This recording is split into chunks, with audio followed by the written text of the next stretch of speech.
عباد الله، يوم عظيم، يوم يكفر الله فيه الذنوب.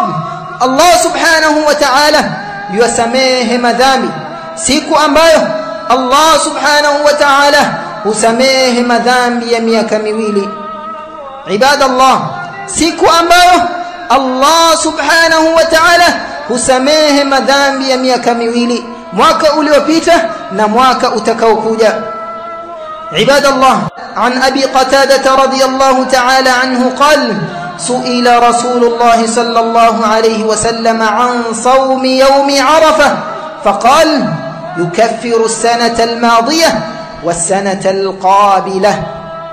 متوم صلى الله عليه وسلم والحديث في صحيح مسلم alipoulizwa kuhusu kufunga siku ya Arafa akasema mwenye kufunga siku ya Arafa basi husamehewa madhambi ya mwaka uliopita na mwaka utakaokuja.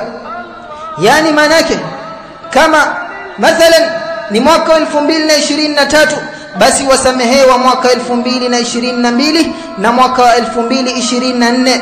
Huu mwaka 2023 ikiwa utafikiwa kufunga mwaka 2024 basi utasamehewa mwaka 2023 na mwaka 2025. yukaffiru sanata almadiyah wasanata alqabilah. Kwa hiyo huu mwaka tulioko tumesamehewa mwaka uliopita, yani mwaka jana kama ulifunga basi umesamehewa mwaka huu na mwaka nyuma yake. Wa hakadha Allah subhanahu wa ta'ala bi rahmatihi, Allah subhanahu wa ta'ala bi fadlihi wa mannihi wa karamihi arada an yaghfira liibadihi. Allah subhanahu wa ta'ala ametaka kutusamehe kwa kujua wingi wa dhambi zetu, akatuwekea masiku kama haya ili mtu awe mbele ya Allah subhanahu wa ta'ala hatakuwa na udhur, atakuwa amefika mbele ya Allah subhanahu wa ta'ala akiwa ametakasika na madhambi. Ibadallah, yawmun adhim, yawm Arafa, siku ambayo Allah subhanahu wa ta'ala yuacha wingi huru na moto, wingi wa watu. Hakuna siku watu waachwa huru na moto kama siku ya Arafa, na siku ya Arafa iko katika haya masiku 10 ya Dhulhijja. Ibadallah, an Aisha radhiyallahu ta'ala anha qalat ma min yawmin akthar min an yu'tiqa Allah fihi 'abdan min an-nar min yawm Arafa wa innahu la yadnu subhanahu wa innahu la yadnu ثم يباهي بهم الملائكة ما أراد هؤلاء. رواه الإمام مسلم.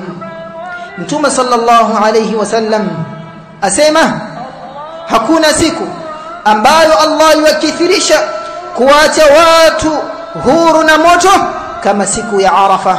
Na ikifika siku ya Arafa Allah yukaribia mpaka kwenye uwingu wa dunia. Thumma yubahi bihimul malaika, na kisha yajisifu na sisi, yajisifu na waja wake mbele ya malaika kuambia ma arada haula, watakanini hawa, yani wataka maghfira. Ma arada haula, walioko haji, wale ambao Allah subhanahu wa ta'ala amewafikia kwenda haji basi wakatadarra kwa dua kwenye siku kama ile.